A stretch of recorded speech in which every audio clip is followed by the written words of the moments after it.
भैया हम भोजपुरी लोकगीत गायक सुजीत छैला 120 भोजीपुरा विधानसभा साजिल इस्लाम अंसारी का चुनाव निशान साइकिल पर मोहर लगाए और भैया को विजयी बनाए।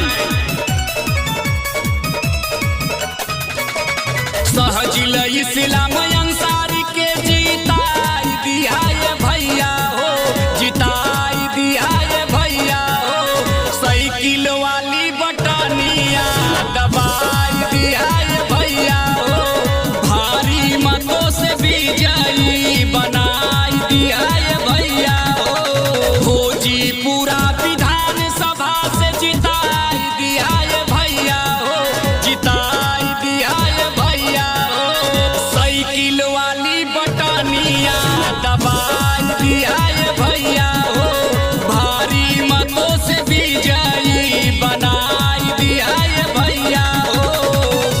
समाजवादी पार्टी जिंदाबाद, अखिलेश यादव जिंदाबाद, साजिल अंसारी जिंदाबाद, साबिर अंसारी जिंदाबाद।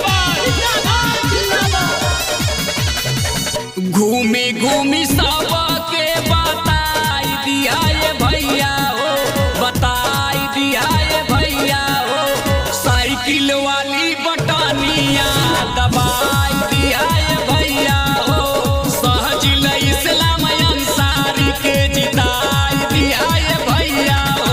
समाजवादी पार्टी जिंदाबाद, अखिलेश यादव जिंदाबाद, साजिल अंसारी जिंदाबाद, साबिर अंसारी जिंदाबाद। देख के मतदानवा जिताई दिया ये चाची हो, जिताई दिया ये चाची हो, विधानसभा भैया के पहुंचाई दिया ये चाची हो, साजिल अंसारी के जिताई दिया ये चाची हो। समाजवादी पार्टी जिंदाबाद, अखिलेश यादव जिंदाबाद, साजिल अंसारी जिंदाबाद, साबिर अंसारी जिंदाबाद। करिया मतदान ई ध्यान दिया ये दादाजी, ध्यान दिया ये दादाजी, हाथ जोड़ी पैया परी सम्मान दिया ये दादाजी, साइकिल वाली बटनिया दबाई दिया ये दादाजी। समाजवादी पार्टी जिंदाबाद, अखिलेश यादव जिंदाबाद, साजिल अंसारी जिंदाबाद, साबिर अंसारी जिंदाबाद। ललसा बाटे